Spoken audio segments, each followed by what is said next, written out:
हरे हरे राम कृष्ण जय जय राम कृष्ण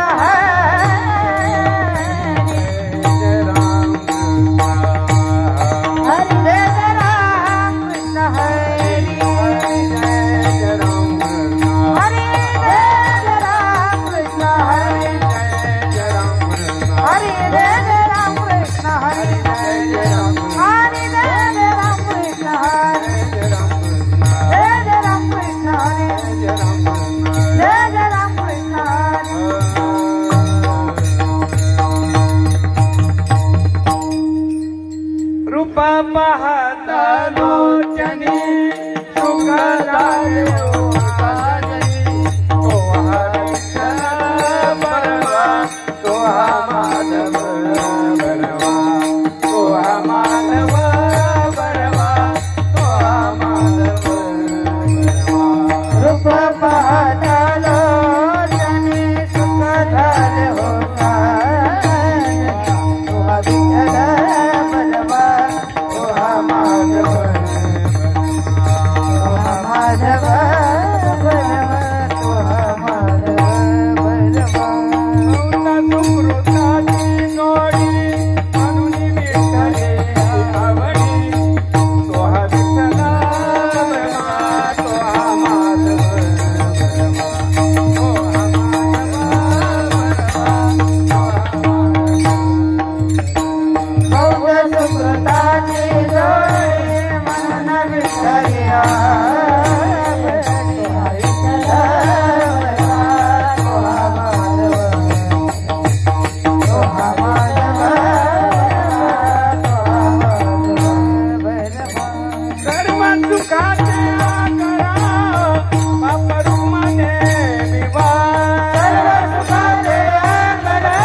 मोक्ष सायुज्यता जोडे मोक्ष सायुज्यता जोडे मोक्ष सायुज्यता जोडे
आवडी पाया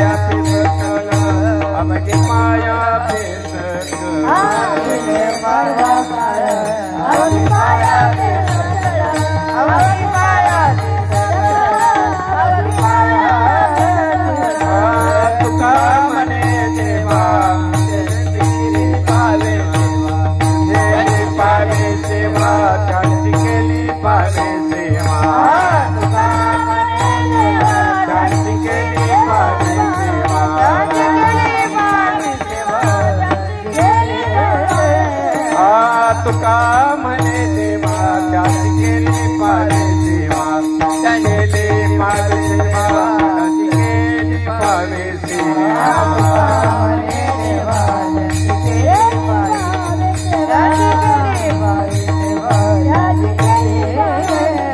ऐसा संताचा महिमा संताचा महिमा ऐसा संताचा महिमा झाली बोलायाची सीमा बोलायाची सीमा झाली बोलायाची सीमा ऐसा संताचा महिमा झाली बोलायाची सीमा झाली बोलायाची सीमा झाली बोला आज ढोपार कुमाई आज ढोपार कुमाई ढोपार कुमाई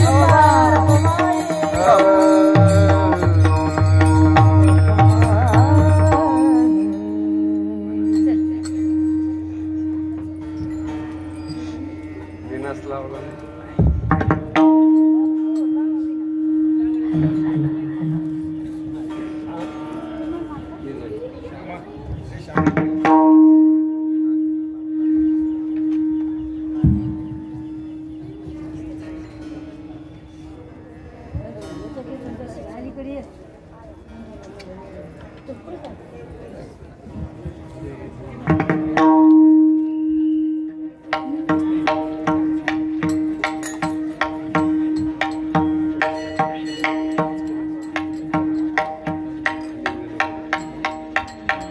हेलो हेलो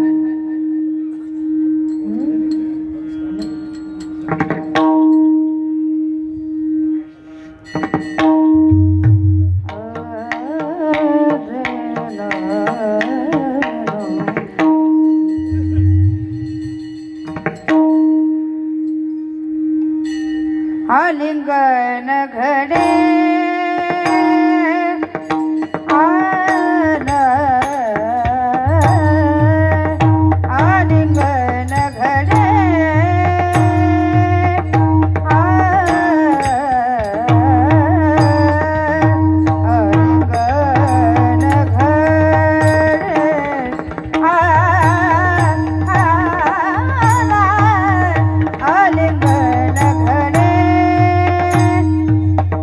घर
सीमा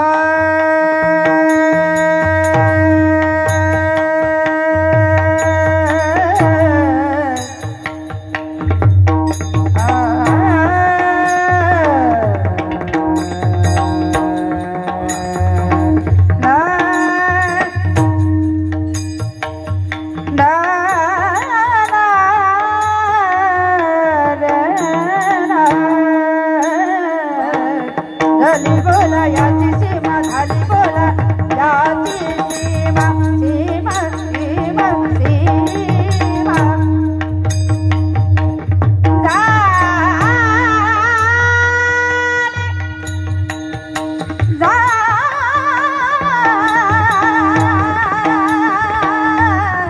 झाली बोला याची सीमा झाली बोला याची सीमा सीमा झाली बोला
झाली बोला याची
आलिंगन घडे मोक्ष सायुज्यता जोडे ऐसा संतांचा महिमा झाली बोलायाची सीमा तीर्थे पर्व काळ अवघी पाया पे सकळ ऐसा संतांचा महिमा झाली बोलायाची सीमा तुका म्हणे देवा त्यांची केली पावे सेवा ऐसा संतांचा महिमा झाली बोलायाची सीमा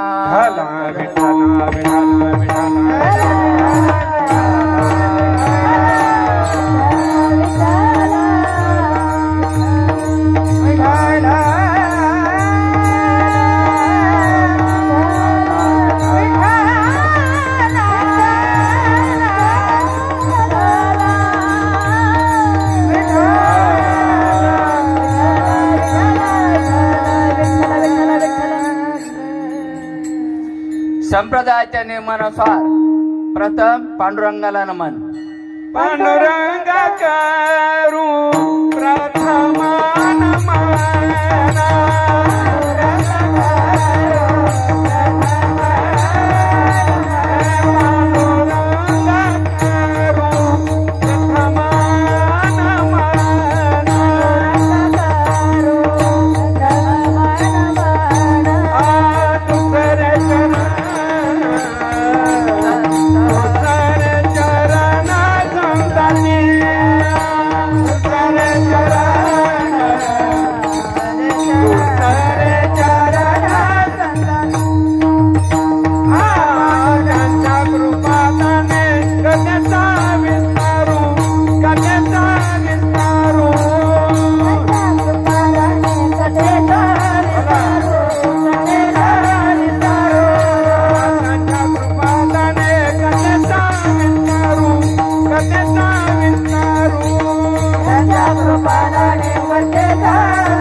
पांडुरंगा करू प्रथम नमन दुसरे चरण संतांच्या त्यांच्या कृपादाने कथेचा विस्तारू बाबाजी सद्गुरु दास तुका महायोगी पीठे तटे भीमरथ्याम वरम पुंडरिकाय दातुम मुनींद्रै समागत्य तिष्ठन्त आनंद कंदम परब्रह्मलिंगम भजे पांडुरंगम. ओम नमो ज्ञानेश्वरा ओम नमो ज्ञानेश्वरा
करुणा करा दयाळा तुमचा अनुग्रह लादलो पावन झालो चराचरी.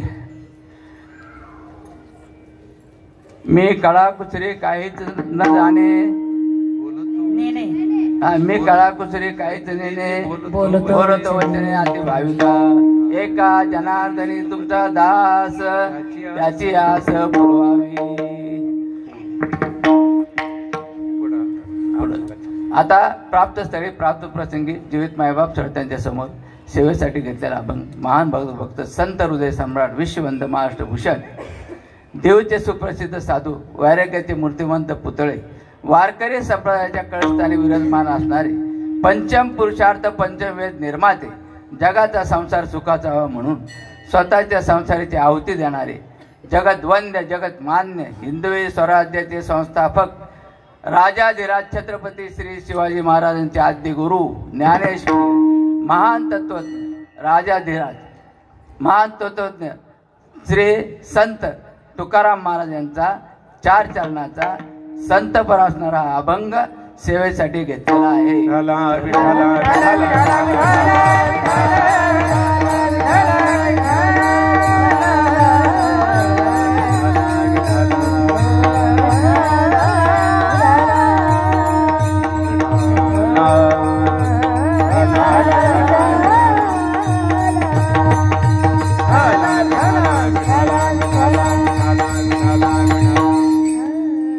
सुरुवात करण्या अगोदर काही पर्याय द्यायचा तो असा.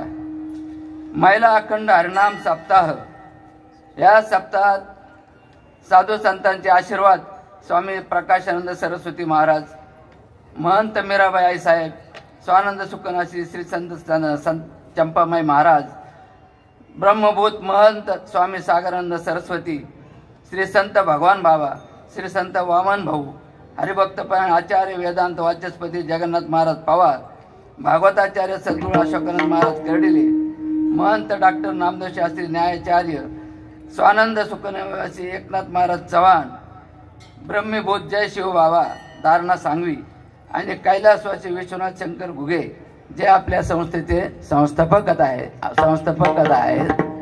आणि जे शक्तीचे उपासक होते आणि त्यांच्या शक्तीचं परिवसन म्हणजे आपला हा नाम सप्ताह. विठ्ठल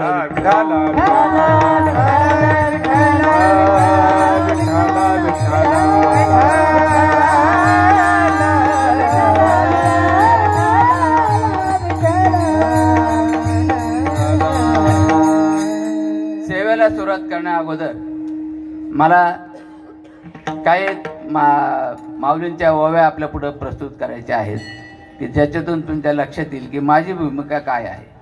प्रभू तुम्ही महेशाची मूर्ती आणि मी दुबळा आरती तसे भक्ती म्हणून बोल जरी गंगावती तरी स्वीकाराल की.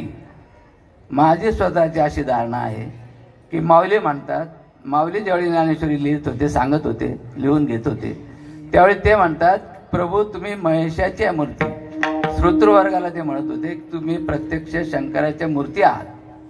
माझी तीच भूमिका आहे की मी कोणी कीर्तनकार मोठा नाही, तुम्ही शिवस्वरूप आहात आणि मी तुमचा पूजा करणारा अर्चना करणारा दुबळा आहे.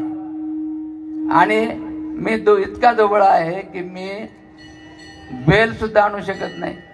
गंगावती आणलेली गंगावती माझे म्हणजे निकृष्ट माझे बोल, उत्कृष्ट नाहीत ते निकृष्ट माझे बोल गंगावती रूपी पानं ते तुम्ही उत्कृष्ट बोल बेलरूपी समजून स्वीकाराल. सगळे श्रोतृवर्ग ते स्वीकाराल. महेशाची मूर्ती असणारी तुम्ही ते स्वीकाराल अशी मला आशा आहे. नंतर दुसरी ओवी चंद्रकांत द्रवता किरोय चंद्रकांत द्रवता किरोय ही आतोटी चंद्रिकी आहे. वक्ता तो वक्ता नव्हे श्रोते निवी. ह्या ओवीमध्ये चंद्र कोण, चंद्रिकी कोण, चंद्रकांत मणी कोण तर चंद्रकांत मणी म्हणजे वक्ता. मी स्वतः चंद्रकांत मणी आहे. तुम्ही चंद्ररूपी श्रोतृवर्ग आहात. तुम्ही चंद्र ज्याप्रमाणे त्याच्या शक्तीने चंद्रकांत मण्याला पाजर फोडतो त्याप्रमाणे तुम्ही सगळ्यांनी अवधान देऊन मला प्रोत्साहन देऊन माझं कीर्तनात रंग भरण्याचं काम करायचं आहे. मी चंद्रकांत मणी आहे, तुम्ही चंद्र आहात अशी मी तुम्हाला विनंती करतो.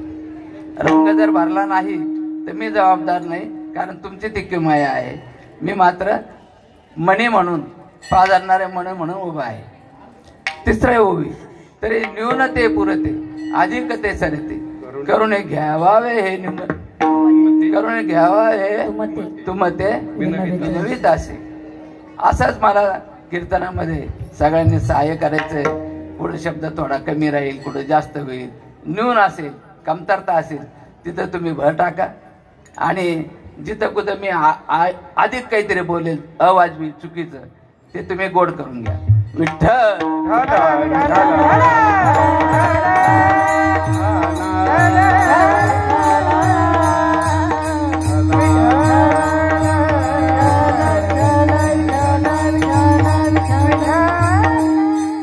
कीर्तनाची टाळी विघ्नाची करते होळी, म्हणून कोणीही करायची नाही टाळाटाळी.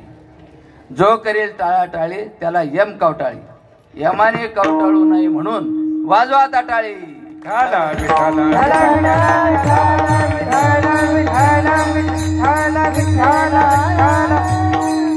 लागून या पाया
विठ्ठला लागून या पाय पुढे विनवितो तुम्हाला आणि विठ्ठल विठ्ठल म्हणा वेळोवेळा. हा सुख सोहळा स्वर्गी नाही.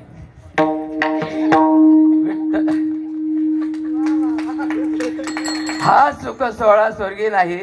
बघा आपण जो सुख सोहळा स्वर्गात नाही तो उपभोगत आहोत. आणि विशेष म्हणजे प्रभू रामचंद्राच्या दरबारात आणखी विशेष म्हणजे एकनिष्ठ नामधारक आणि असे हनुमंतराय त्यांच्या सभा मंडपा शेजारी. आता हा दुर्लभ योग आपण लक्षात ठेवला पाहिजे. वारंवार ही संधी आपल्या सगळ्यांना कशी मिळेल? मला कीर्तन करण्याची, तुम्हाला ऐकण्याची, तुम्ही कीर्तन करण्याची, मला ऐकण्याची, हेच आपण भगवंताजवळ मागूया. आणि आज दुर्लभ असा स्वर्गाचा दुर्लभ असणारा हा सुख सोहळा आम्हाला परत परत द्या अशी विनंती करूया. विठ्ठल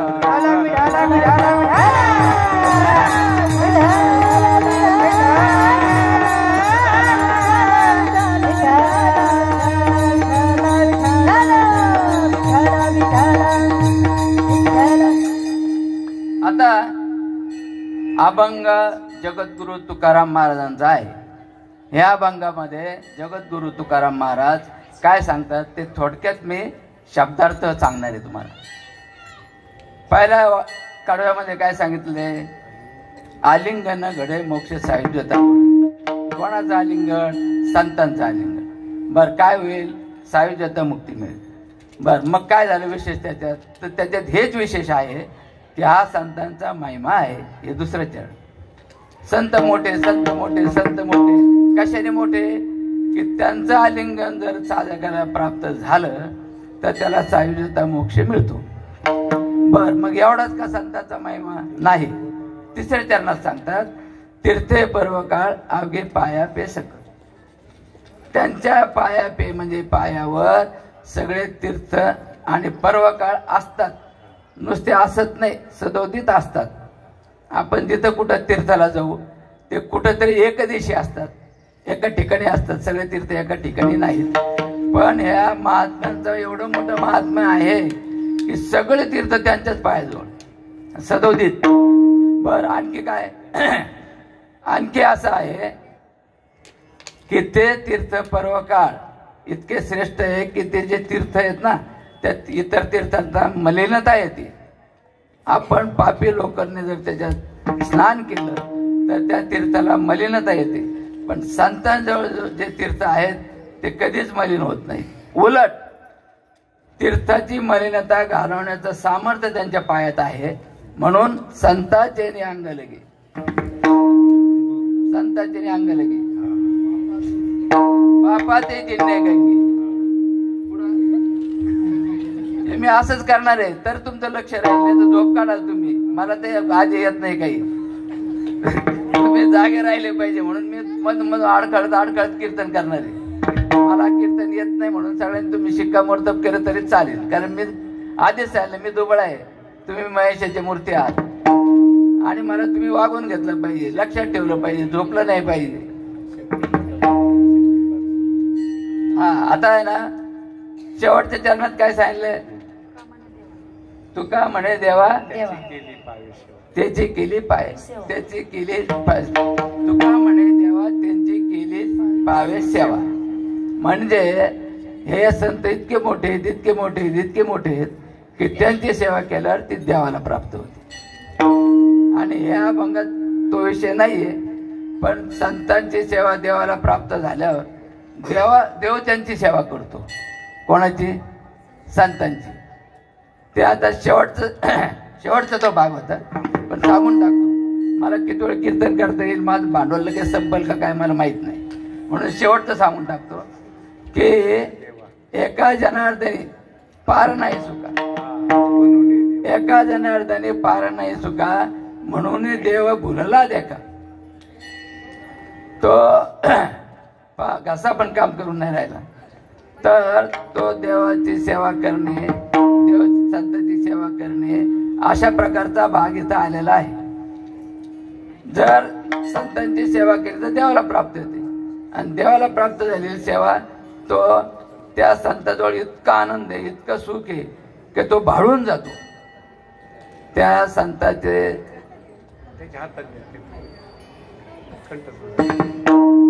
देव आहे ना त्या संतावर इतका भाळतो काहीच बघत नाही तो.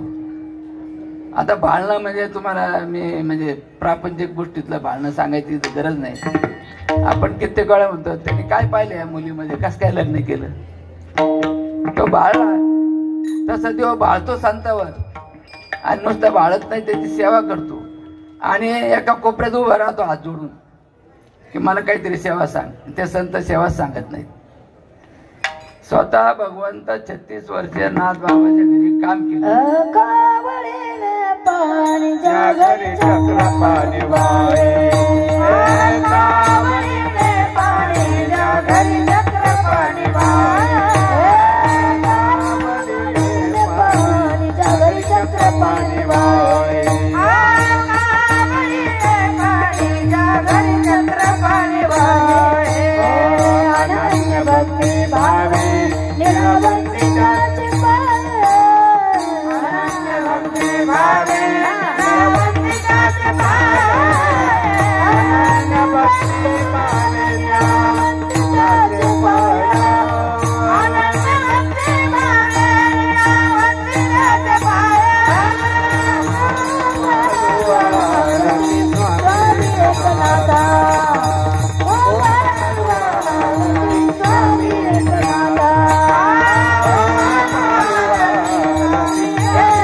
संत बाबाकडे देवाने 36 वर्षी सेवा केली आणि दत्तात्रय भगवंताने चोपदाराचं काम केलं. असा त्या संतांचा महिमा आहे. देव तिथे सेवा करतो.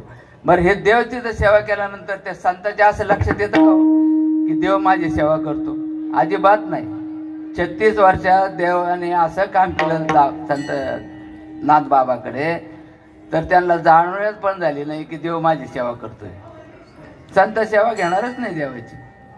ते तर आत्मनिर्भर असतात, स्वतःचं काम स्वतः करतात, कोणाची सेवा घेत नाही.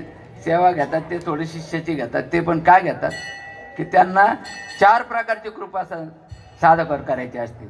तेच पहिल्या चरणात आलिंगन घडे हो आलिंगन घडे आलिंगन घडे हो आलिंगन घडे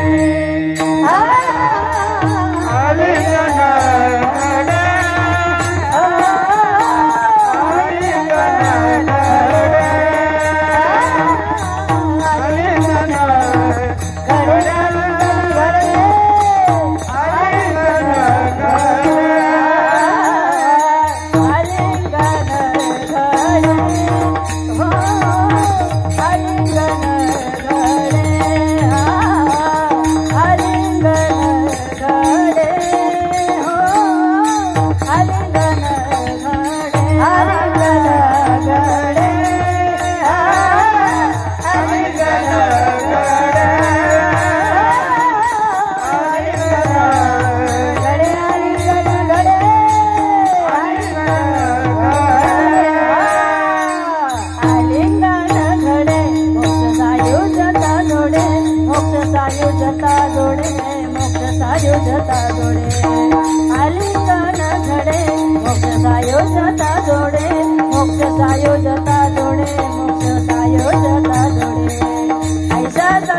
दिल्यानंतर शक्तिपात होतो, पण त्या शक्तिपाताच्या अगोदर 3 शक्तिपात आहेत.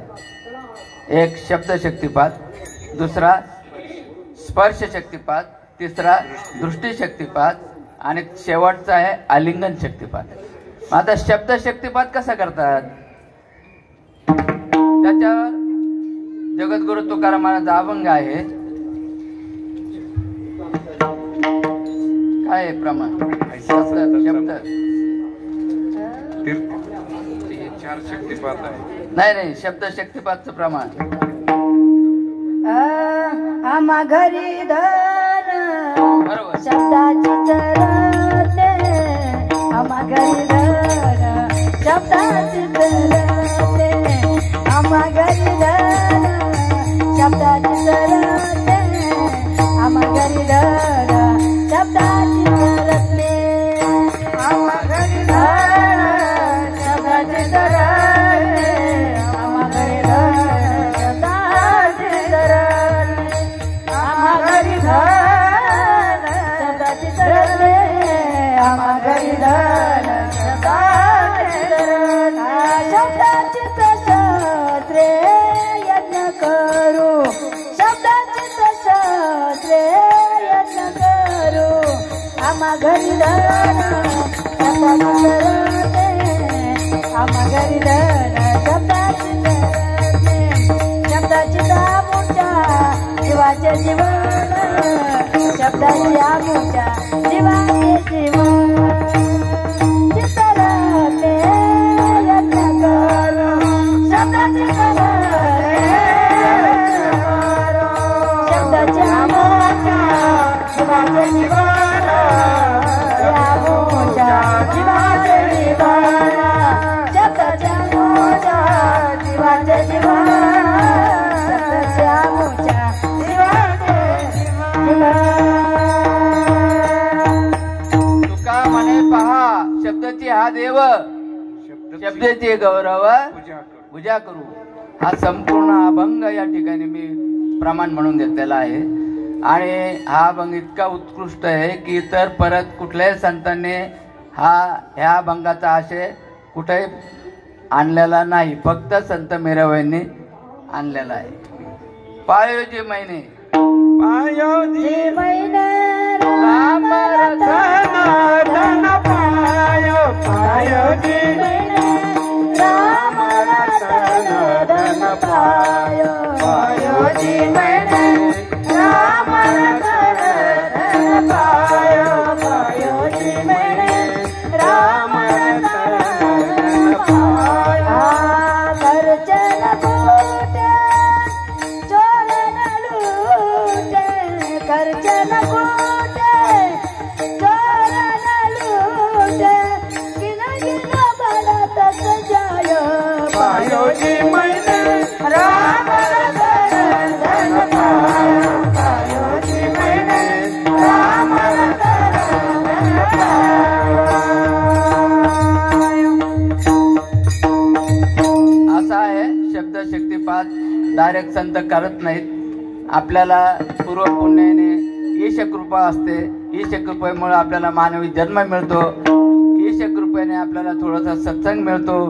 त्या सत्संगामुळे आपण आपल्या मनाने एखाद्या भगवंताचं नाव ठरवतो की याचा जप करू. बऱ्याच वेळा आपला नीट मार्गदर्शन न मिळाल्यामुळं कधी रामाची भक्ती, कधी कृष्णाची भक्ती, कधी रामाचं नाम, कधी कृष्णाचं नाम, कधी शंकराचं नाम आपण असं घेतो. वास्तविक एकच परमेश्वर निर्णय रूपात नटलेला असतो. पण नाम साधना करताना तो हा देवाचा हे देव बळ्या माझा पंढरी राम बळ्या माझा पंढरी राम बळ्या माझा पंढरी राम तो हा देवाचा हे देव माझा पंढरी राम माझा पंढरी राम बळ्या माझा पंढरी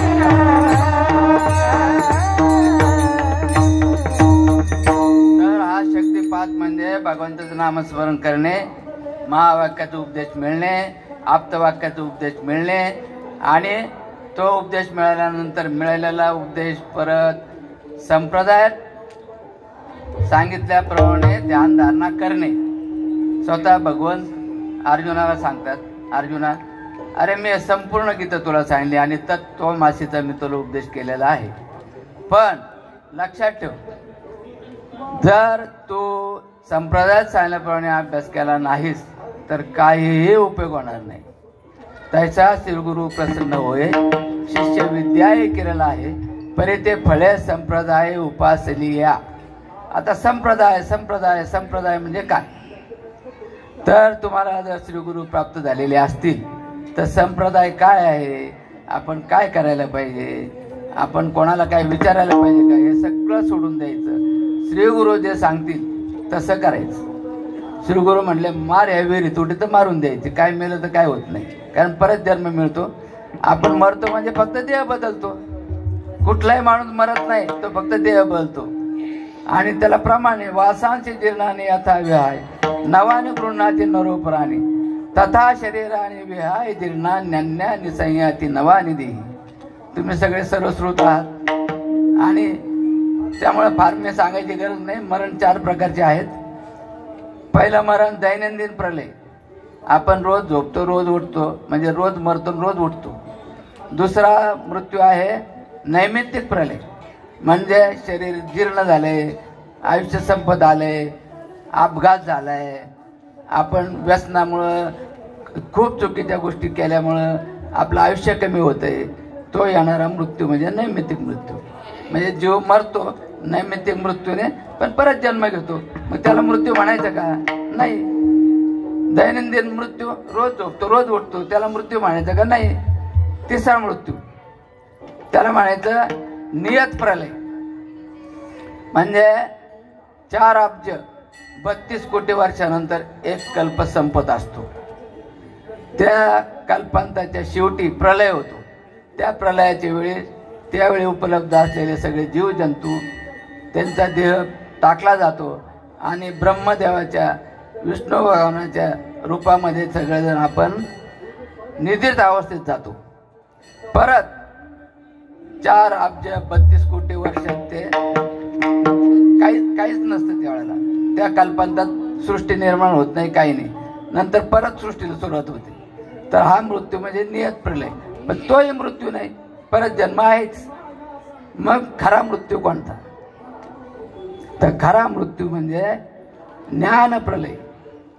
मी देह नाही, मी परब्रह्म स्वरूप आहे, असं तत्त्वमासे जर आपल्याला श्री गुरूंनी उपदेश केलेला असेल आणि तत्त्वमासेचं ध्यान धारणा करून मी परब्रह्म स्वरूप आहे अशी जर आपल्याला अहम ब्रह्मास्मीची कल्पना आलेली असेल आणि नंतर 4 महावाक्य 4 वेदाचे आहेत. यजुर्वेदी अहम ब्रह्मास्मी जाण, तत्वमसी आदी सामवेदी तत्वमसी आदी नेम, आयनात्मा जाण अथर्वणी, ऋग्वेदी प्रज्ञानम ब्रह्म, यजुर्वेदी अहम ब्रह्मास्मी जाण, सामवेदी तत्वमस्यादी नेम, आयनात्मा जाण अथर्वणी. ज्यावेळी श्री गुरु आपल्याला उपदेश करतात तत्वमसी, अरे तू ते आहेस. ते म्हणजे कोण? परब्रह्म आहेस. तुका मने हा तो स्वये परब्रह्म, तुका मने हा तो स्वये परब्रह्म, तुका मने हा तो स्वये परब्रह्म, तुका मने हा तो स्वये परब्रह्म, तुका मने हा तो स्वये परब्रह्म, तुका मने हा तो स्वये परब्रह्म, तुका मने हा तो स्वये परब्रह्म, तुका मने हा तो स्वये परब्रह्म. मूर्खने वर्म संत चरण, मूर्खने तुकने वर्म संत चरण, मूर्खने वर्म संत चरण. अशाच अर्थाचं प्रमाण रामदास स्वामी पण देतात. तो आत्मा स्वानंद घन, तोचे आजन्मा जाण, हे साधूचे वचन सुदृढ धरावे. साधू काय सांगतात? तर तो मासी म्हणजे तूच आत्मा आहेस, तूच स्वानंद घन आहेस, सच्चित आनंद स्वरूप तूच आहेस.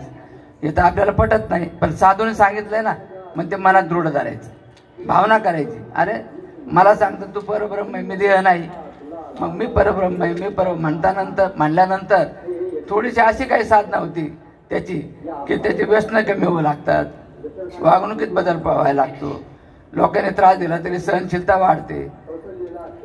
समोर उदाहरण आहे तुकाराम महाराजांचं. मंबाजीने मारलं त्यांना. मारल्यानंतर तुकाराम महाराजांच्या मनात जर असं आलं असतं याचं वाटोळं व्हावं, नुसतं मनात बरं का, शाप बीप द्यायचंच नाही, नुसतं मनात मला एवढा त्रास झाला, याला एवढा त्रास व्हावा, तर तो समोर भस्म झाला असता. भगवंत वाटच पाहत होते की तुकाराम महाराजांच्या मनात काय येईल. पण तुकाराम महाराजांच्या मनात असं होतं की अंतरीची घेतो गोडी, पाहे जोडी भावाची, पाहे जोडी भावाची, पाहे जोडी भावाची. अंतरीची घेतो गोडी, पाहे जोडी भावाची, पाहे जोडी भावाची.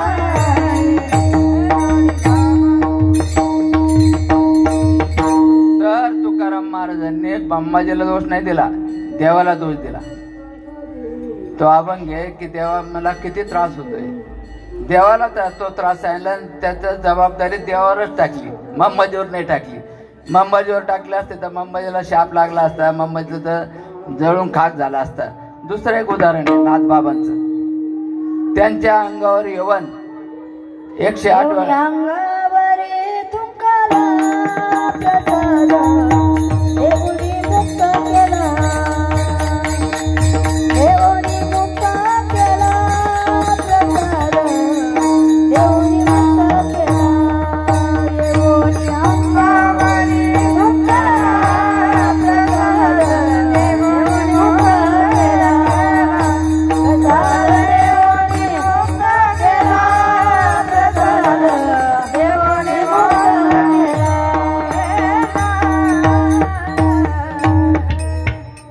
108 वेळा त्यांच्या अंगावर तो थुंकला. त्यांनी त्याला एक शब्दाने वाईट बोलले नाही, ते आंघोळ करीत राहिले. त्याला पश्चाताप झाला, तो नाथबाबाला शरण आला. तर नाथबाबाने त्याला असं म्हणायला पाहिजे होतं, खरंच तू किती नालायक आहे, मला एवढा त्रास दिला. ते तसं नाही म्हणाले. ते म्हणाले, बाबा तू माझ्यावर उपकार केलास, माझे त्यामुळे गंगा स्नान झाले. आणि एवढं रे थांबले नाही, त्याचा उद्धार केला. म्हणजे का बरं उद्धार केला असेल? कारण हा जो परमात्मा आहे ना, हा चांगल्या वाईटा सकट स्वतः बनलेला आहे. आमुचा प्रकृतीकडील भाऊ, जरी कल्पने विण लागसी पाहू, तरी मज माझे भूते ही वाहो, जे मी सर्व म्हणूनी. ओवीचा सरळ सरळ अर्थ असा आहे की अर्जुना, तू म्हणशील की प्रकृती असं तमकत असं, ते सोडून दे, प्रकृती सोडून दे, सगळे कल्पना सोडून दे. आणि असं पण म्हणू नकोस की माझ्यात भूत आहेत, प्राणी मात्र आहेत. अरे सगळे प्राणी मात्र मीच आहे. तर ही भावना संतांच्या मनात असल्यामुळं त्यांना संतांना समाजाने किती त्रास दिला, तर तो त्रास समाजातील त्या घटकांनी दिला असं ते मानत नाहीत. देवानेच आपल्याला हा त्रास, तितिक्षा आपली बनावी, आपल्यात परमार्थ साधना चांगली व्हावी म्हणून आपल्याला त्रास दिला. ह्या समजुतीत ते असल्यामुळं त्यांचा पुण्याचा एक होत नाही, उलट त्यावर त्यांचा उपकार होत राहतात. आणि त्यामुळं जर त्या संतांनी एखाद्या अनाधिकारी माणसाला हाताशी धरलं तरी त्याचा उद्धार होतो. आता चालता चालता लक्षात आलं म्हणून सांगतो की अधिकारी आणि अनधिकारीचा विषय चाललाय. की अधिकारी जे आहे त्याला अनुबंध चतुष्टय म्हणतात. त्यातला अधिकारी शब्द आहे. अधिकारी, विषय, प्रयोजन आणि फल हे झालं अनुबंध चतुष्टय. नंतर आहे साधन चतुष्टय. साधन चतुष्टामध्ये शम, दम, समाधी, षटक आणि मुमुक्षत्व आहे. तर हे जे आहे ना, थोडं अवघड वाटेल तुम्हाला, मलाही अवघड वाटतंय. मी खूप अभ्यास करून मलाही कळत नाही, पण हे फार समजून घ्यायची गरज नाही. फक्त एवढंच लक्षात ठेवायचं की समाधी, षटक म्हणजे इंद्रिय दमन व्हायला पाहिजे, मनाचं दमन व्हायला पाहिजे. पण ते सोपं नाही. उदाहरण आहे विश्वामित्र ऋषींचं. त्यांनी हजारो वर्ष तपश्चर्या केली तरी ते स्खलित झाले, सगळं तपश्चर्या वाया गेली. पण त्यांनी जर ती नाम साधना गुरुच्या मार्फत केली असती तरी पाळी आली नसती. त्यांनी गुरु केलाच नाही, गुरु शेवटी झाला त्यांना. ते थोडक्यात सांगतो कसा गुरु झाला. महर्षी विश्वामित्र स्वतःच्या सामर्थ्यात तपश्चर्या करत करत प्रतिसृष्टी निर्माण त्यांनी केली. आणि त्यांचं असं लक्षात आलं की मी सगळं काही हे केलं, पण मला कोणी ब्रह्मर्षी म्हणायला तयार नाही. राजर्षी ही पदवी ब्रह्मर्षीपेक्षा कितीतरी खालची आहे. त्यावेळी ब्रह्मर्षी म्हणून फक्त एकमेव वशिष्ठ ऋषी होते. आणि त्यांनी ब्रह्मर्षी पद यांना दिल्याशिवाय आणि मान्य केल्याशिवाय ते ब्रह्मर्षी होऊ शकत नव्हते. आणि ते विश्वामित्र ऋषी वशिष्ठ ऋषींचा द्वेष करत होते की हा माझ्या इतका तपश्चर्या करू शकत नाही, मी एवढी केली, प्रतिसृष्टी केली. आणि असा द्वेष करत असताना त्यांच्या लक्षात आले की हा ब्रह्मर्षी आहे ना, यालाच मारून टाकू आपण. म्हणजे आपल्याला कोण पदवी देईल काय नाही तो विषयच वेगळा. रात्रीची वेळ होती, चांदणं पडलेलं, आणि अरुंधती माता आणि वशिष्ठजी महाराज ऋषी गप्पा मारत होते. रात्रीची वेळ होती.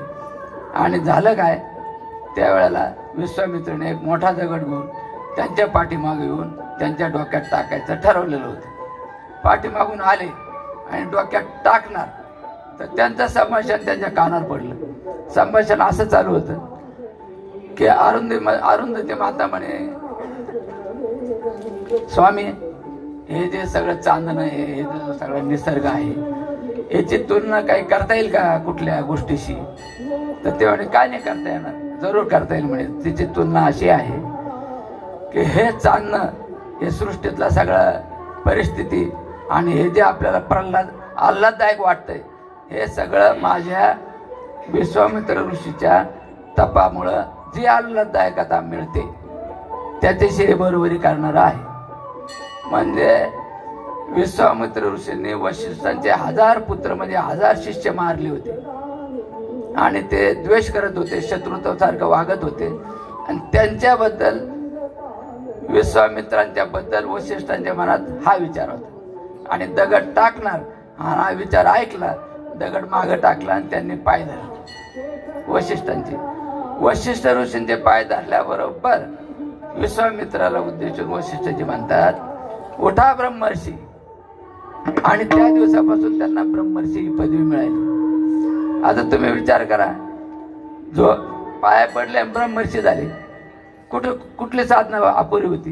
ही साधना अपुरी होती की त्यांच्याजवळ जे काय होतं त्याचा त्यांना वाटत असलेला अहंकार, मी असा मी असा मी असा, तर हा अहंकार भगवंताला त्याच्या भक्ताला झालेला चालत नाही. ऐका प्रमाण माहिती, अहंकाराचा वारा न लागो राजसा माझ्या विष्णुदासा माझ्या विष्णुदासा माझ्या विष्णुदासा माझ्या विष्णुदासा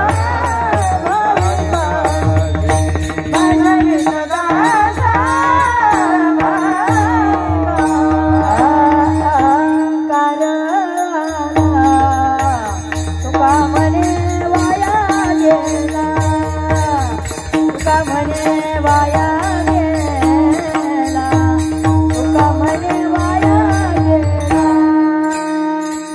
अहंकार झाला तुका म्हणे वाया गेला, तुका म्हणे वाया गेला, तुका म्हणे वाया गेला.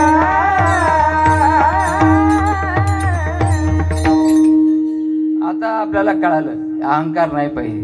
मग अहंकार जायचा कसा हो? एवढ्या मोठमोठ्या व्यक्तींचा महात्म्यांचा गेला नाही म्हणजे विश्वामित्र तुलनेने आपण काय आहोत? मग आपला अहंकार कसा जाईल? संत एकदम सोपा उपाय सांगतात त्याला. ते म्हणतात फक्त नामसाधना करा, दुसरं काहीच करू नका, तुमचा अहंकार निघून जाईल. नुसतं अहंकार निघून जाईल नाही, तुम्हाला वशिष्ठासारखे सद्गुरू प्राप्त होतील. पण ते सद्गुरू प्राप्त होतील म्हणजे त्यांच्याकडे तुम्हाला जावं लागेल का? नाही, ते तुम्हाला शोधत येतील. का बरं त्यांनी शोधत यायला पाहिजे? कारण तुमचा अधिकार जसा आहे तसे तुम्हाला गुरु प्राप्त होतील. सुरुवातीला तुम्हाला असे गुरु प्राप्त होतील की तीर्थयात्रा कर बाबा, ग्रंथ वाच बाबा, जरा आई वडिलांचे पाय पड, सगळ्याशी प्रेमाने वाग, असं शिकवणारे मिळतील. तर त्यांना त्या गुरूंना काय म्हणतो आपण? दीक्षा गुरु म्हणजे सांप्रदायिक दीक्षा देणारे. पण सद्गुरू थोडे वेगळे असतात किंवा एकच दीक्षा गुरु असणारा पण सद्गुरू असू शकतो. तर दीक्षा गुरु प्राप्त होतील, तीर्थयात्रा चालू होतील, कीर्तन ऐकायला सुरुवात होईल, अभंग पाठ करायला सुरुवात होईल. मग पुढं पुढं त्याची नाम साधना जशी वाढत जाईल त्याच्या अवस्थेनुसार एक एक गुरु त्याला प्राप्त होईल किंवा एकच सद्गुरू त्यांना प्राप्त होईल. आता सद्गुरू प्राप्त झाला पण मग तुम्ही होईल का उद्धार तुमचा? तुम्ही कृतार्थ व्हाल का? नाही. संप्रदायात सांगितल्याप्रमाणे वागावं लागेल.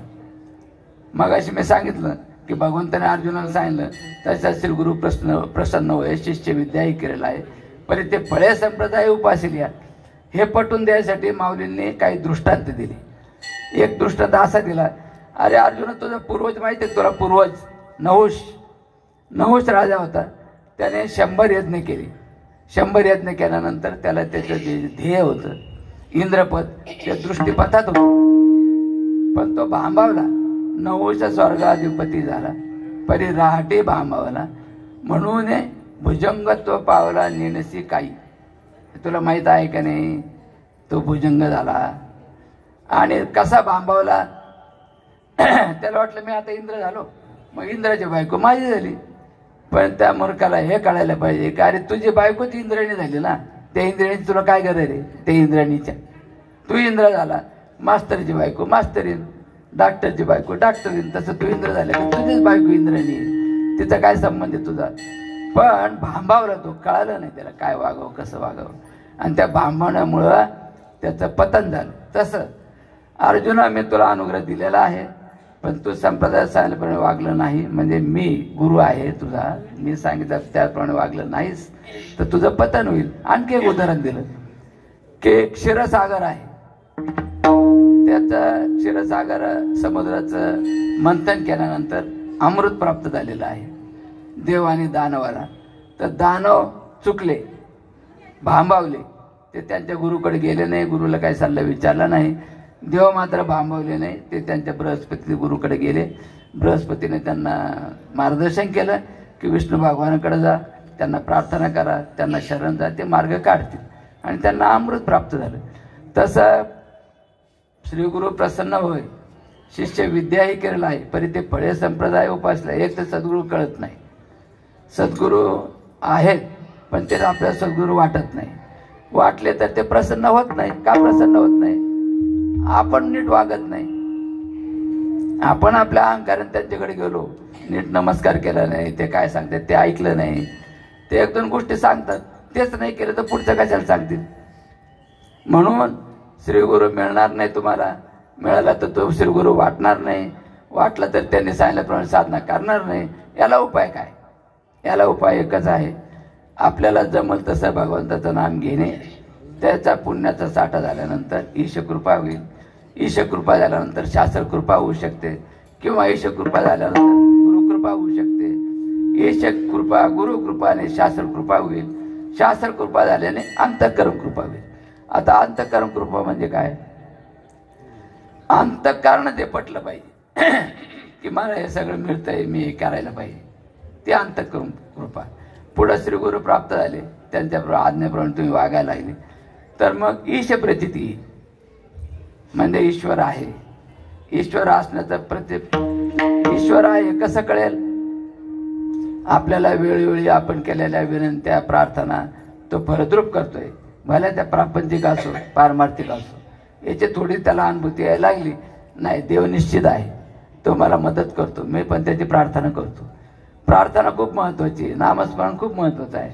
मग ईश प्रचिती आली, नंतर शास्त्र प्रचिती, म्हणजे आपल्याला आलेला अनुभव शास्त्रात दिसतो. गुरु प्रचिती म्हणजे गुरु जे सांगत होते त्याप्रमाणे वागल्यानंतर त्याचे जे फळ गुरुला अपेक्षित आहे ते आपल्याला प्राप्त होणे. आणि हे सगळं प्राप्त झाल्यावर अंतःकरण प्रचिती. हे स्टेप बाय स्टेप मिळतात, एकदम सगळं काय मिळत नाही, क्रमाक्रमाने ते मिळत राहतं. तुमचे जसे नाम साधना आहे, जसं सद्गुरूवर तुम्ही त्यांच्या म्हणण्याप्रमाणे वागत असाल त्याप्रमाणे ते प्राप्त होतं. आता सद्गुरू, संत सद्गुरू आपल्याला शक्तिपात करतात. म्हणजे काय? शब्द शक्तिपात करतात म्हणजे काय? बोध करतात. तो त्या बोधाच्या अवलंबनाने, नामस्मरणाने, त्यांनी दिलेल्या नामाने, त्यांचं नाम कसं असतं?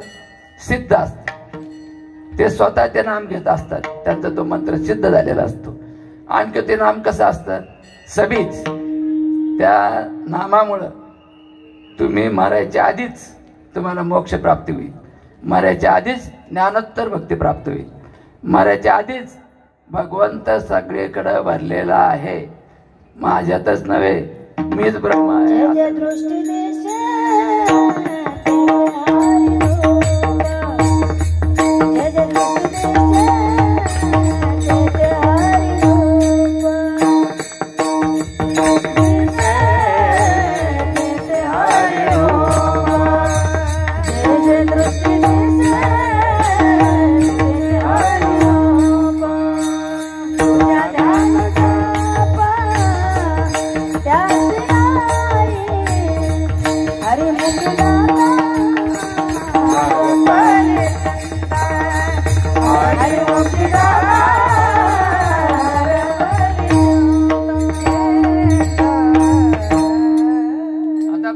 शक्तिपात झाल्यानंतर, शब्द शक्तिपात झाल्यानंतर तो जर उत्तम अधिकारी असेल तर काय होतं? काना वचनाच्या भेटी. पुढं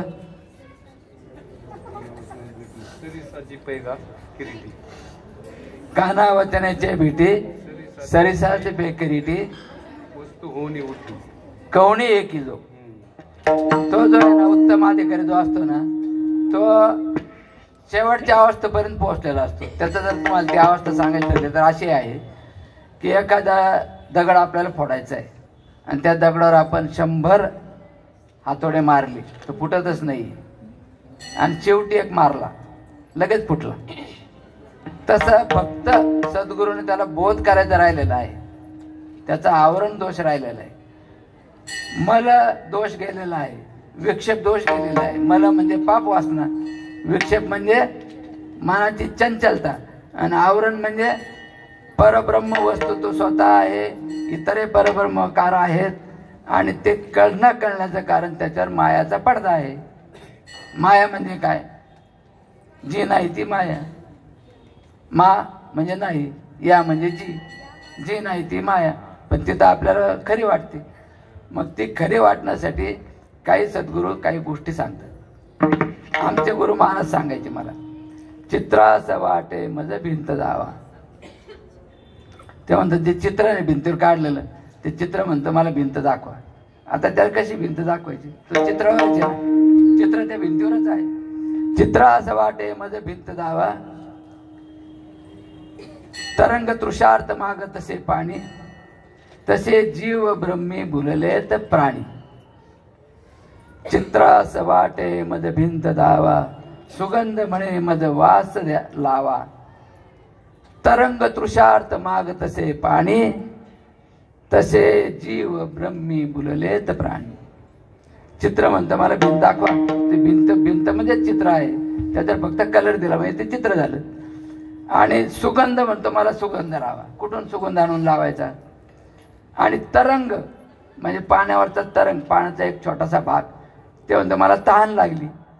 पाणी स्वरूप असणाऱ्या वस्तूला जर तहान लागत असेल तर ती तहान कशी भागवायची? तसं जीव आणि ब्रह्म हे एक आहेत. जीवाला तू ब्रह्म आहे असे सांगायची पण गरज नाही आणि ब्रह्माला तू जीव झालास हे पण सांगायची गरज नाही. जसं चित्राला तू म्हणजेच भिंत आहे असं असूनही त्याला कळत नाही, तसं जीवाला मी परब्रह्म स्वरूप आहे हे कळत नाही. त्यासाठी साधना करायला पाहिजे. आता कशाला साधना करायची? जर उत्तम अधिकारी नसेल तर करायची. त्याचं पंचदशीचं त्याला प्रमाण आहे. ज्ञान हा असमर्थस्य ध्यान, ज्ञान हा असमर्थस्य ध्यान म्हणजे ज्याला उत्तम अधिकारीने ज्ञान नाही. कोणतं ज्ञान नाही? मी परब्रह्म स्वरूप आहे याचं शब्दार्थ पण माहीत नाही, अनुभवाचं तर बाजूलाच राहिलं. अशा व्यक्तीला ध्यान आवश्यक आहे. त्याने ध्यानाने गुरुने सांगितलेल्या गोष्टी ध्यानात घेऊन ध्यान धारणा करून ती वृत्ती वाढवायची.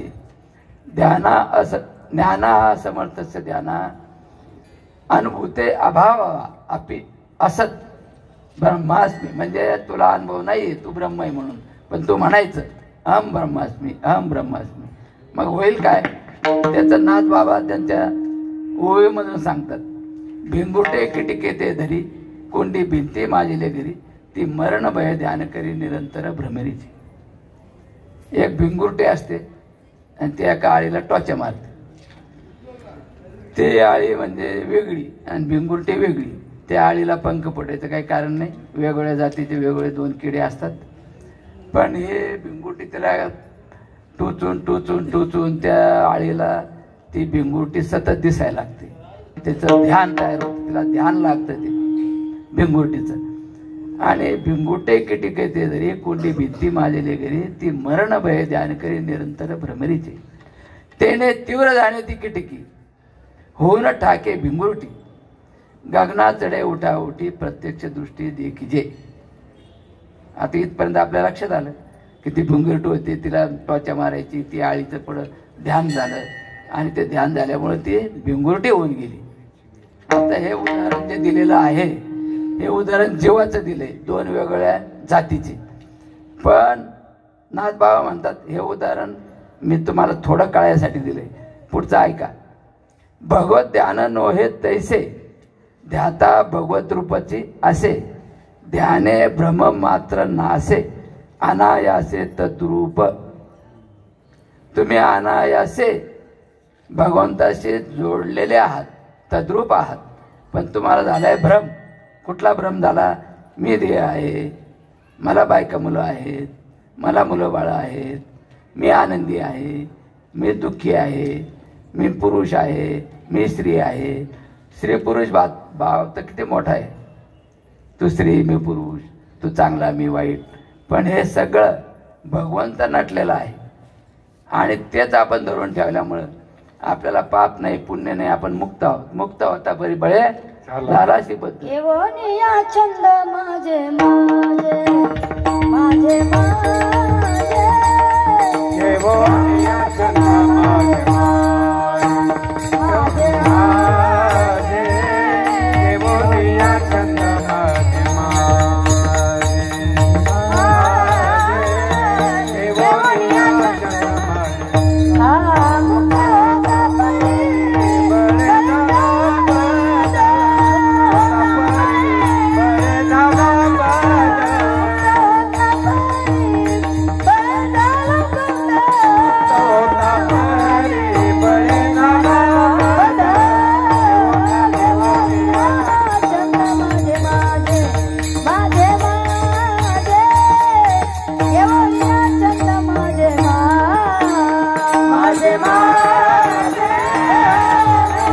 छंद माझे माझे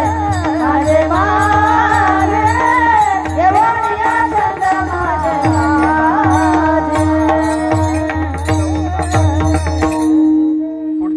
सांगितलंय की पाप पुण्य सुद्धा आपण जडून घेतले. पाप नाही पुण्य नाही आपल्याला, पण आपण म्हणतो नाही मी पापी मी पुण्यवानी.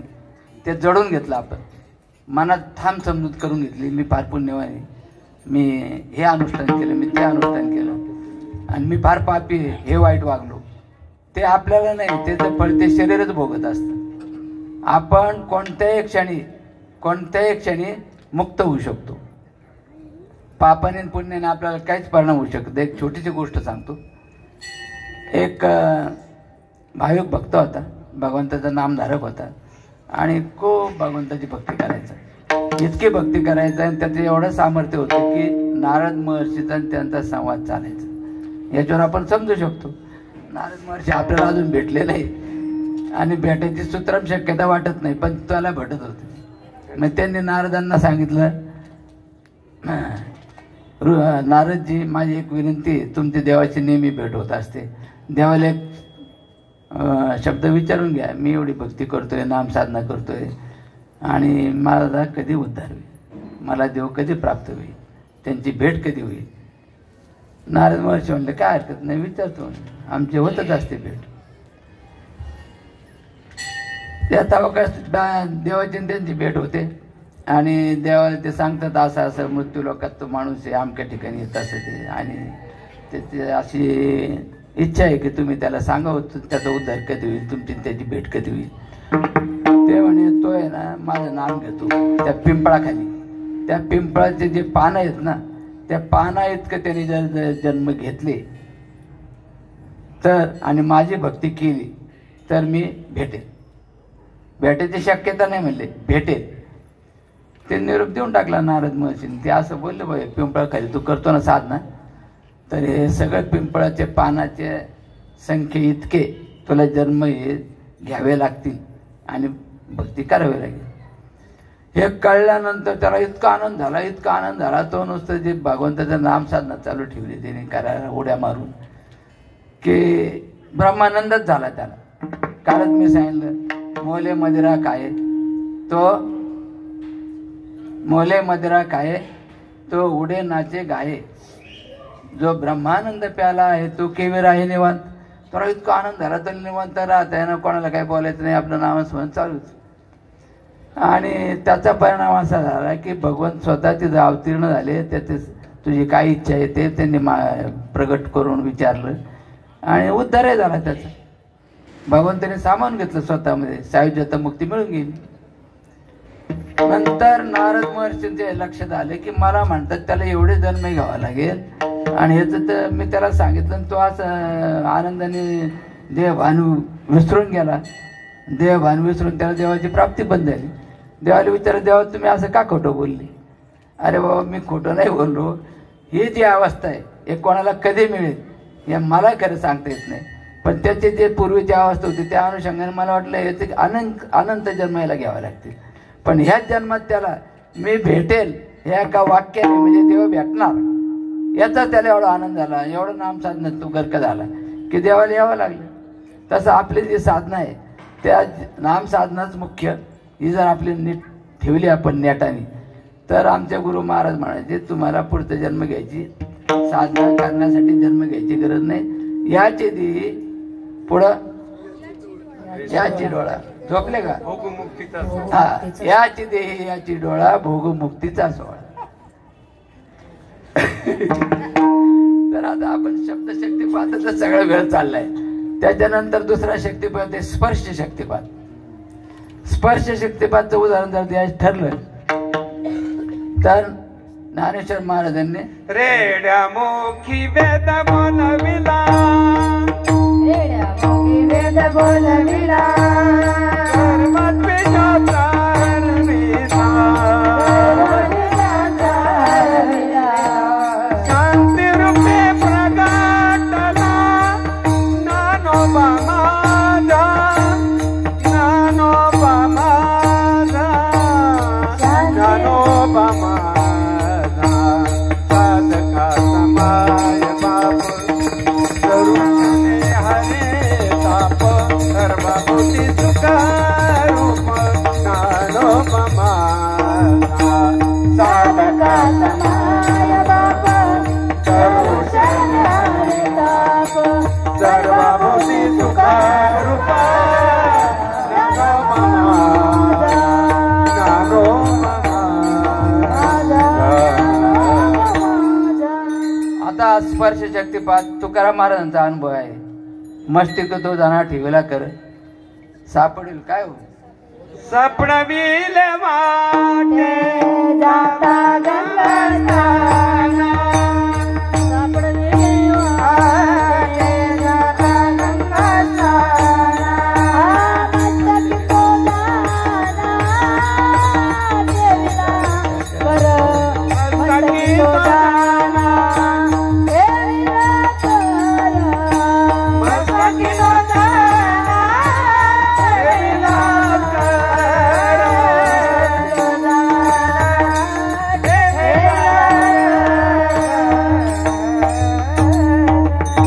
नंतर स्पर्श शक्तिपाताचं तिसरं उदाहरण म्हणजे निळोबाराय. निळोबारायांना रामकृष्ण हरिमंत्र माहिती होता. त्या मंत्रात ते जप करत होते, पण त्यांना तो गुरुकडून हवा होता. आणि तुकाराम महाराजांनी त्यांना आश्वासन दिलं होतं की मी तुला ते अनुग्रह देईल. त्यांचा तो उघडा मंत्र होता आणि तोच मंत्र त्यांना देणार हे पण त्यांना माहिती होतं. मंत्राचा जपही चालू होता. पण ते ज्या वेळेला सदैव वैकुंठला गेले त्यानंतर मात्र निळोबारायांनी अनुष्ठान मांडलं की तुम्हाला मला तो मंत्र द्यायला यावे लागेल. 21 दिवस तुकाराम तुकाराम तुकाराम जप चालू होता.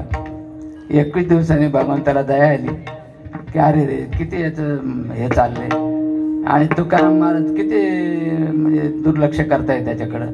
म्हणून ते दयेने त्यांना भेटायला आले आणि सांगितलं अरे निळोबा मी आलोय. तर ते उलट म्हणतात तुला कोणी बोलावलं. प्रार्थीला वाचोणी आला शिका, आला शिका, प्रार्थीला वाचोणी आला शिका, आला शिका, प्रार्थीला वाचोणी आला शिका, आला शिका, प्रार्थीला वाचोणी आला शिका, निळवणे बोलाविले येथे तुझ्या लागी बोलाविले कोणी, लागी बोलाविले प्रार्थीला वाचोणी आला शिका, आला शिका, प्रार्थीला वाचोणी आला शिका, आला शिका, प्रार्थीला वाचोणी आला शिका, आला प्रार्थीला वाचोणी आला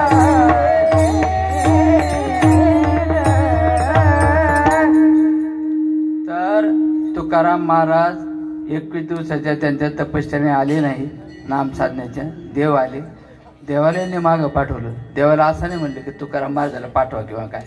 मी तुकाराम महाराजांसाठी अनुष्ठान मांडलेलं आहे. तुम्ही कशाला आनंद त्रास घेतला? परत 21 दिवस गेले आणि मग तुकाराम महाराज आले. येऊनी कृपावंते तुकया स्वामी सद्गुरुनाथे, तुकया स्वामी सद्गुरुनाथे, तुकया स्वामी सद्गुरुनाथे. येऊनिया कृपावंते तुकया स्वामी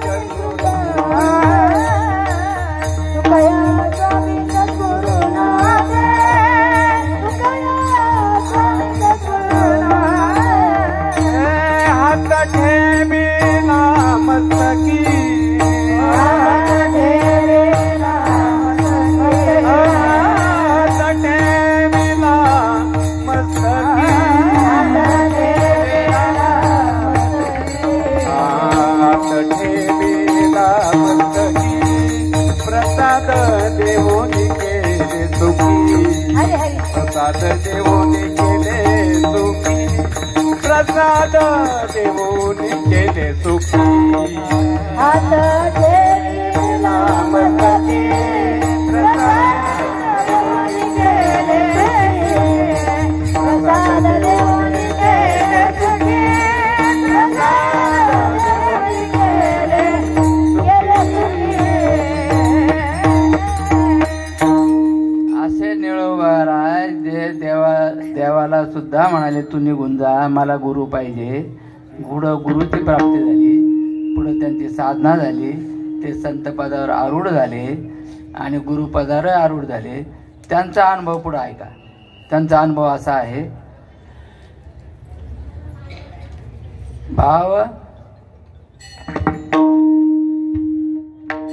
भाव बांधिला गाठी, भक्ती भाव बांधिला गाठी, आला उठाउठी देव तेथे. त्यांनी देवाबद्दलचा भक्तिभाव आपल्या गाठी बांधला, अशी साधना केली की देव तिथे आले. भक्तिभाव बांधिला गाठी, आला उठाउठी देव तेथे. म्हणे मजा गॅस सोडा याशी. देव काय म्हणा लागला निळोबा राहायला की अरे बाबा मी आलो, तू आता हे भाव भक्ती काय घेऊन बसला, ते सोडून दे. भक्ती भावाची बांधिला गाठी, आला उठाउठी देव तेथे. म्हणे मज घ्या सोडा याशी, ते म्हणती टकेची ने घे तुझं. पण भक्त म्हणायला लागले, निळोबा राय म्हणायला लागले की बाबा तू मला म्हणतो भक्तिभाव सोडून दे, मी आलो, पण तू ठकविणारा आहेस. तू मला नको आहे, ठकवणार आहेस. लटकीच रूपे धरशी, लटकीच रूपे आणि लपशील खोपे. म्हणजे तू खोटच रूप धरशील काही पण आणि कुठेतरी लपून बसशील. मी भक्तिभाव सोडायला तयार नाही. भक्तिभावाची बांधला गाठी, आला उठाउठी देव तेथे. म्हणे मज घ्या सोडा याशी, ती म्हणते टक्कीची नेघे तुझं. मग तू लपशील, तू मला नको. मग देव काकुळतेला येतो. तो म्हणतो अरे असं नको बाबा, तू जर मला नाही घेत आणि भक्तिभाव धरून ठेवतोस तर असं कर, मला हे घे, भक्तिभाव हे घे आणि मला तुझ्याजवळ राहू दे. तर शेवटी म्हणतात निळा म्हणे साधिले काज, भक्तिभावाची बांधलेला गाठी, आला उठाउठी देव तेथे. म्हणे मज घ्या सोडायची, ते म्हणते टकीची नेगी तुझं. लटकेच्या माया धरशील रूपे, लपशील खोपेर गुन्ह्या. न सोडू भाव जाई तू आता, मी तुझ्या बद्दलचा भाव सोडणार नाही, भक्तिभाव सोडणार नाही तुझा. भक्तिभाव लटक जाई आता, ते म्हणते टकीशी नेगो तुझं. लटकीचं माया धरशील रूपे, लपशील खोपेर गुन्ह्या. म्हणे आम्ही ओळखूची देवा नाही ते घेतलं नाही मी प्रमाण. असू द्या. त्याचा पुढे अर्थ असा आहे की माया तुझे लटके, तुम्हाला भेटशील, निघून जाशील, परत भेटणार नाही. मी भक्तिभाव सोडून गेल्यानंतर तू मला, म्हणजे योग आहे पण क्षेम नाही. क्षेमसाठी मी तुझ्याबद्दलचा भक्तिभाव सोडणार नाही, तुझी नाम साधना सोडणार नाही. यालाच म्हणायचं ज्ञानोत्तर भक्ती. काय ज्ञानोत्तर भक्ती, ज्ञानोत्तर भक्ती आहे ना. ज्ञानोत्तर भक्ती असे हे मुख्य विठ्ठलाचे नाम, मग काहीचा मग कायचा भाऊ वाचा. मुक्तिदान अखंड मुखी नारायण अखंड मुखी नारायण अखंड मुखी नारायण भक्ती मुक्ती दान अखंड मुखी नारायण अखंड मुखी नारायण मुखी नारायण मुक्ती मुक्ती दान अखंड मुखी नारायण अखंड मुखी नारायण अखंड मुखी नारायण भक्ती मुक्ती दान अखंड मुखी नारायण अखंड मुखी नारायण अखंड मुखी नारायण मुखी नारायण मुखी नारायण. बघा, आता आपला शक्तिपात बद्दल आपण थोडस बोलून गेलो. मोठा विषय येतो, पण आपण थोडक्यात तवा वारला. स्पर्श शक्तिपात बद्दल चाललेला आहे. नंतर शब्द शक्तिपात याने आपल्याला मुक्ती मिळू शकते, ज्ञानोत्तर भक्ती प्राप्त होऊ शकते. हे जे विठ्ठलाचे नाम मुख्य विठ्ठलाचे नाम तो अभंग आहे, सुरुवात ती आहे. आणि त्यात त्यांनी सांगितलं की तुम्ही सुखाने संसार करा, फक्त नाम साधना घ्या. परत आहे तुकाराम महाराज दुसरा अभंग आहे, चाल केलासी मोकळा बोल विठ्ठल वेळा तुझं नामाचे न्यायचे पाप तुझं पापाचे न्यायचे नाम घेता जवळी वसे.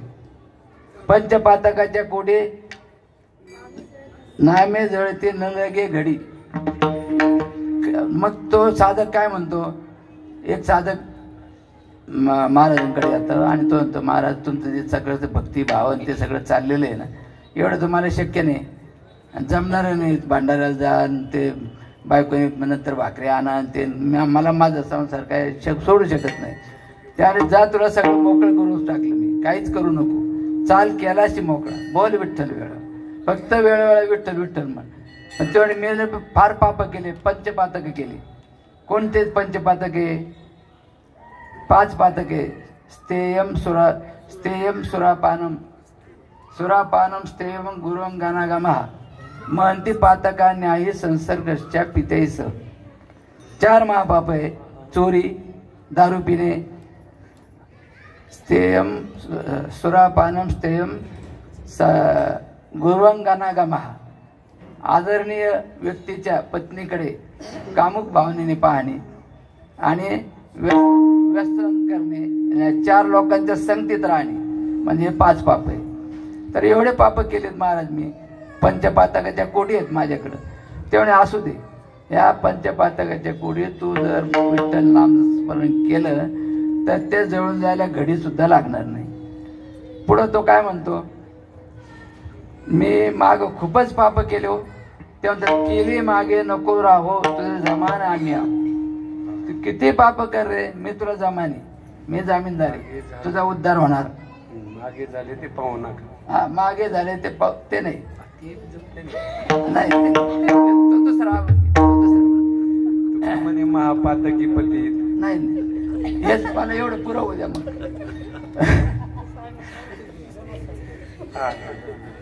तर पंचपातकाच्या कोडीनं जळते न लगे घडी.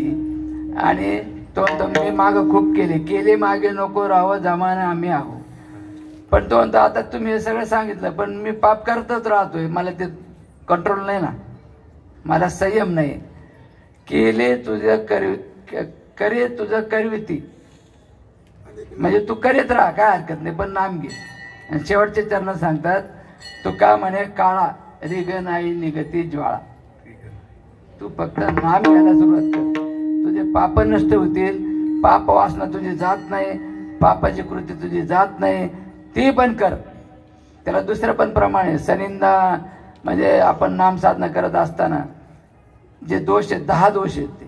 सनिंदा असती, नामवैभव कथा, श्री शेषे बोधे, अश्रद्धा श्रुती शास्त्र देशिक गिराम, नामनर्थ वाद बरा, साम्यम नामनी जपे शिवश्चर्या. म्हणजे 10 अपराध आहेत. ते 10 अपराध तुम्ही करताय आणि नाम साधना चालू आहे तरी चालेल, सदोष नाम, हरकत नाही, पण नाम साधनाच करा.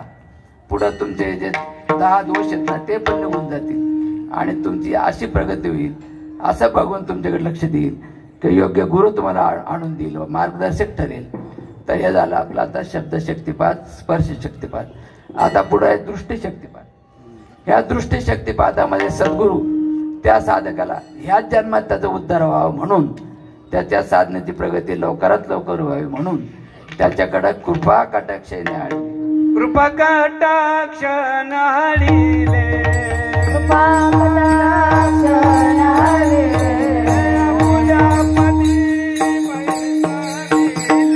आपुल्या परी बैसले बापरक मध्ये विवरू विठ्ठले बापरक मध्ये विवरू विठ्ठले वरदाना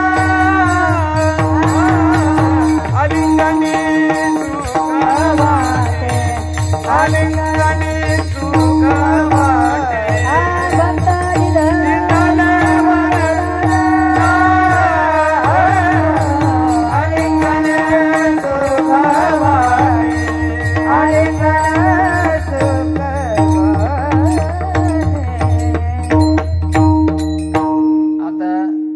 काय ते 7-8 मिनिटं राहिलेली. तर मी 4-5 मिनिटात सगळं अभंगाचं म्हणजे एकही चरण न राहू देता संपवणार आहे. म्हणजे असं नाही की एकाच चरणावर 2 तास घालवायचे, तसं नाही. तर आता शब्द शक्तिपात, स्पर्श शक्तिपात, दृष्टी शक्तिपात. याला दृष्टी शक्तिपाताला कासवाचं उदाहरण दिलेलं आहे की कासव स्वतःच्या पिलाकडं असं बघतं की त्याची पुष्टी होते. तसंच श्री गुरु त्या शिष्याकडे कृपा कटाक्षाने पाहतात आणि त्याचं दृष्टीला दृष्टी भिडवून आपला शक्तिपात त्याच्यात करून त्याची साधना अपुरी असली तरी ती साधना पूर्ण होण्याच्या दृष्टीने शक्ती देऊन त्याच्याकडून साधना करून घेतात. आता शेवटचं आलिंगन घडे मोक्ष साहित्याचं जोडे याचं जे आलिंगन आहे त्या आलिंगनाचे 3 प्रकार. एक कामाचं आलिंगन, एक मरणाचं आलिंगन आणि एक आध्यात्मिक प्रेमाचं आलिंगन. कामाचं आलिंगन म्हणजे पत्नीला आलिंगन देणे. नंतर मरणाचं आलिंगन म्हणजे भीमदादाला धृतराष्ट्राने इच्छा प्रदर्शित केली की मला भीमाबद्दल खूप प्रेम वाटतंय आणि मला त्याला भेटायचंय.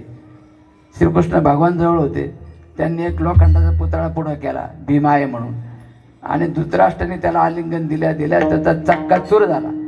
म्हणजे लोखंडाचा चक्काचूर करणं इतकी त्याच्यात क्षमता होती, शक्ती होती. भीमाचं काय झालं असतं, पण भगवंत तिचं रक्षण करायला होते. नंतर दुसरं उदाहरण मरणाचं आलिंगनाचं प्रतापगडाच्या पायथ्याशी झालेलं छत्रपती शिवाजी महाराज आणि अफजल खानाचं आलिंगन. आता तिसरं आणि महत्वाचं आलिंगन म्हणजे आध्यात्मिक प्रेमाचं आलिंगन. त्याचं उदाहरण ज्ञानेश्वरीमध्ये आलेलं आहे. हृदय का झाले या हृदयचे त्या हृदय घातले द्वैत न मोडता केले आपणा ऐसे अर्जुना दीपे दीपू लावला तैसा तो परशुंग झाला. पुढं दीपे दीपू लावला तैसा तो परशुंग झाला दैत न मोडता केला आपण पे पार्थ. बाप कुळ ते पवित्र जितेंद्र पार्थो या नाना प्राप्त जेने गीता केले स्वतंत्र आवारू झाला. बाप कुळ शेवटचं चरण सद्गुरु श्रीकृष्णनाथे पार्थाचे मिसळणे आणले द्वैता. भगवंताने अर्जुनाला आलिंगन दिलं. आलिंगनाचा परिणाम असा झाला की भगवंताच्या हृदयातल्या गोष्टी आत्मज्ञान ब्रह्मज्ञान सर्वव्यापक सर्वांतरी असणारा भगवंत तोच अर्जुन होऊन गेला. मग तो अर्जुन तसा झाल्यामुळं तो विरघळत भगवंताच्या रूपात विलीन व्हायला लागला. पण श्रीकृष्ण भगवानाला त्यांच्याकडून काही कामं करून घ्यायचे होते, युद्ध करून घ्यायचं होतं, दुष्टांचा भार कमी करायचा होता. म्हणून त्याला द्वैत कायम ठेवून आपली अवस्था त्याला दिली आणि तो मिसळत चाललेला परत त्याला भानावर आणून त्याला ती सगळी अवस्था देऊन युद्ध करून घेतलं. कर्तव्य कर्म करणे कर्मयोग हा अतिश्रेष्ठ आहे. भगवान प्रत्येकाला जन्म देतो ते काही कामासाठी देतो. त्या कामाचं भान ठेवून भक्ती झाली पाहिजे. ते भगवंतालाच विनंती करायची की तुम्ही नेमकं मला भक्ती करायला जरी दिलेलं असलंस तरी काय योग्य ते काम करून घ्यायचं असेल ते करून घे. आता हे आलिंगन झालं.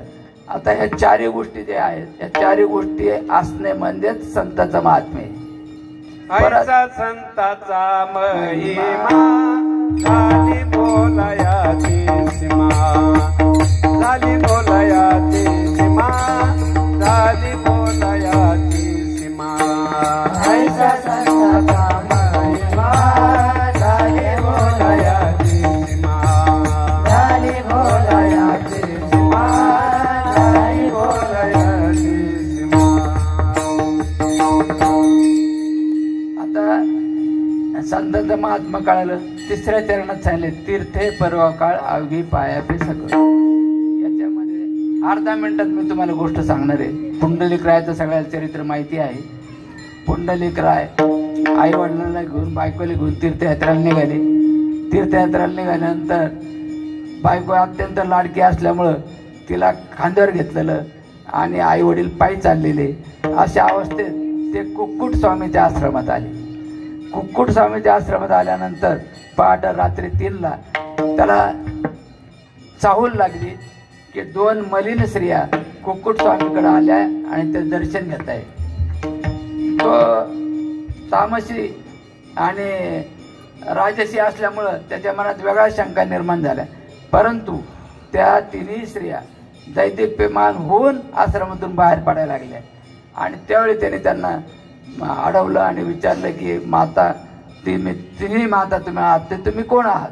त्यांनी ओळख करून दिली की आम्ही गंगा आहोत, यमुना आहोत आणि सरस्वती आहोत आणि तुझ्यासारखे पापी लोक आमच्या स्नान करतात. आम्ही मलिन होतो म्हणून आम्ही अशा मातृपितृ भक्त संतांच्या दर्शनाला येतो आणि पावन होऊन जातो.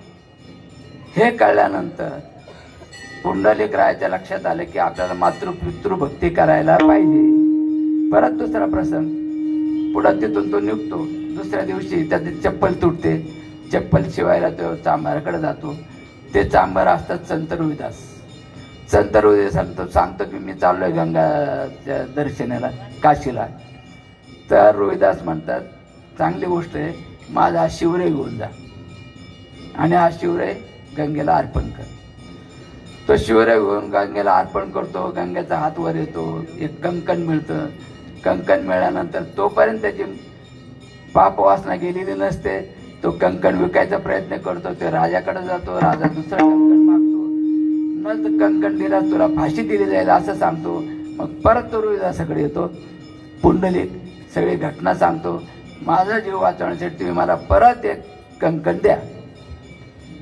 मग त्या वेळेला संत रोहिदास काठवडीतलं ते पाणी असतं चांबडं भिजवण्याचं, त्या पाण्याला गंगा म्हणून प्रार्थना करतात की एक कंकण द्या, याचा जीव वाचेल. आणि त्या मन चंगा तो कटवतो मे गंगा ही म्हण त्यानंतर रूढ झाली. त्या काठवडीतल्या पाण्याने गंगा भरून त्यांना एक कंकण दिलं. अशा प्रकारे मातृपितृभक्त रोहिदास, मातृपितृभक्त कुक्कुट स्वामी याच्या उदाहरणामुळे ते पुढे मातृपितृभक्त होतात. आणि भगवंताला भेटायला आलेला असताना सुद्धा अजून भेट दिलेली नाही. आणि भगवंताने त्याला विचारलं की बाबा तू कधी भेटणार आहे ते जाऊ दे, पण तू जोपर्यंत भेटत नाही तोपर्यंत मी इथंच राहणार आहे, पण मी तोपर्यंत करू काय. मग त्यांनी सांगितलं पंढरीचे वारकरी ते अधिकारी मोक्षाचे, पुंडलिका दिदलावर करुणा कर विठ्ठले, मूढ पापे जैसे तसे उतरी काशी लावणे, तुका म्हणे खरे झाले एका बोले संताच्या. आता हा अभंगाचा अर्थ तुमच्या सगळ्यांच्या लक्षात आलेलाच आहे. वेळ संपत आलेली आहे.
तुका म्हणे देवा त्यांची केली पावी हरी सेवा. सेवा.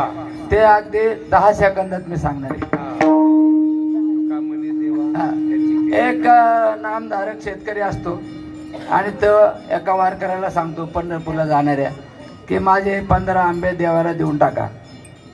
वारकरी ते आंबे स्वीकारतो. रस्त्यात वाटचाल करत चालू असताना पाऊस पडतो. त्या दिवशी त्याला जेवायला मिळत नाही. मग त्यातले ते 5 आंबे खातो. 10 आंबे देवाकडे गेल्यानंतर पुजाऱ्याच्या ताब्यात देऊन टाकतो देवाला अर्पण करायला.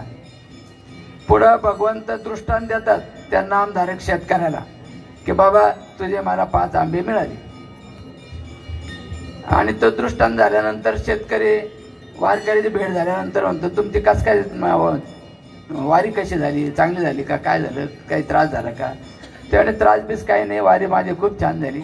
पण एका दिवशी मला जरा उपवास घडला, मला राहावे ना म्हणून तू देवाला दिलेले जे आंबे होते त्यातले मी 5 खाल्ले आणि 10 मात्र मी देवाला दिले. वारकरी तो संत शेतकरी नामधारक शेतकरी विचार करतो की देव म्हणतो मला 5 मिळाले, वारकरी म्हणतो मी 10 दिले. आता देव खोटं बोलायचा संबंध नाही. वारकरी पण आनंद भक्त असल्यामुळे तोही खोटं बोलणार नाही. मग आता नेमकं खोटं कोण, 5 आणि 10 फरक आहे. मग भगवंत परत दृष्टांत म्हणजे येतात त्यांच्या स्वप्नात आणि हा वारकरी त्या देवांनाच विचारतो की देवा अरे तू आंबे खाल्ले किती नेमके. तो म्हणतो 5 खाल्ले. वारकरी म्हणतो 10 दिले. तो म्हणतात वारकरीने 10 दिले ते बरोबर आहे, पण ते पुजाऱ्याला दिले. पुजाऱ्याने मला दिले नाही. मला दिले नाही म्हणजे त्याने खाल्ले. त्याने खाताना माझं नामसाधना केली नाही. आणि वारकरी मात्र नामधारक असल्यामुळं त्याने खाल्लेलं मला अर्पण झालं. याचाच आदेश देतात श्रीकृष्ण भगवान. यत करो चेदसनाशी यत जोशी दादाशी यत पश्यसी कौंते तू कृष्ण अर्पण. अरे अर्जुना तू जे काही करतो ते मला अर्पण कर. आता इथं अर्पण कर सांगितलं, पण अर्पण करायचं म्हणजे हाताने घ्यायचं देवाला द्यायचं का, तसं नाही. अर्पण कर म्हणजे भगवंताच्या नामात राहून कृती कर, भगवंतासाठी कर, म्हणजे देवाला अर्पण होतं. जे संतांनी खाल्लेले नाम घेत ते देवाला अर्पण झालेले. तसं देवाची संत सेवा केल्यानंतर ती गुरुला अर्पण होते. गुरुला अर्पण झालेली सेवा, त्या देवाला अर्पण झालेली सेवा देव इतका ऋणी होतो की तो घरी येऊन फिरतो, लक्ष्मी सहित घरी येतो. ज्या सुखा कारणे देव वेळा सुखा कारणे देव अबला वैकुंठ सोडोनी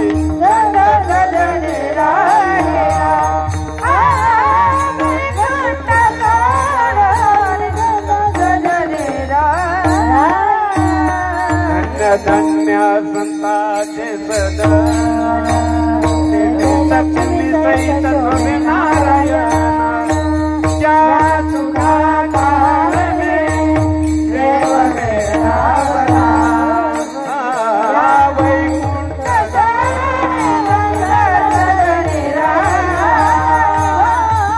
वैकुंठ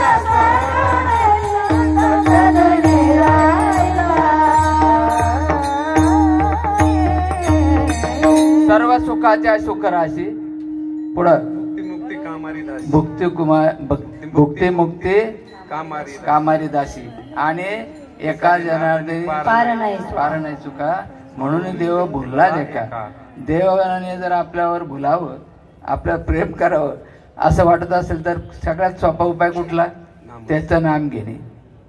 तर आपण सगळेजण भगवंताच्या नामामध्ये राहण्याचा प्रयत्न करूया आणि एकमेकाला असंच नामात राहण्याचं आठवण करीत जाऊया. धन्यवाद.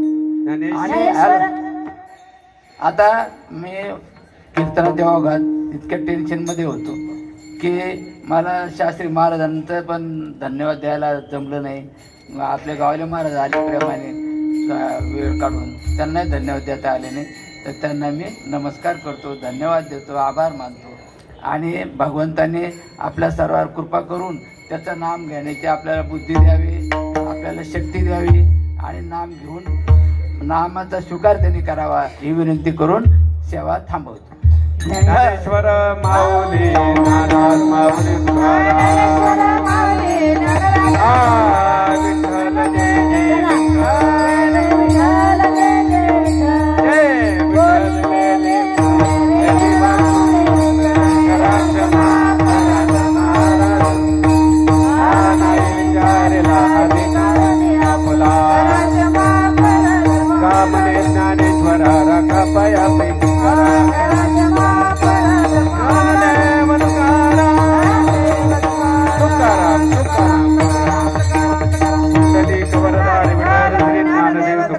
प्रभु रामचंद्र भगवान की जय. आजचं झालेलं कीर्तन उद्याचं रामकृष्ण हरी. आजचे झालेले कीर्तन हरिभक्त परायण भक्तानंद महाराज सांगळे यांनी सविस्तर असा अभंग छानपैकी सोडवलेला आहे. त्यापैकी एकदा त्यांच्यासाठी टाळ्या वाजवा चांगल्या. आणि आजचे सकाळचा नाश्ता सुनंदा लक्ष्मण काकड, हरिभक्त परायण सौ संगीता दुर्गदास गुगे, रेखा सुभाष येडके, राहुल किसन दात्र, सकाळचे अन्नदाते मनोहर बारकू सांगळे.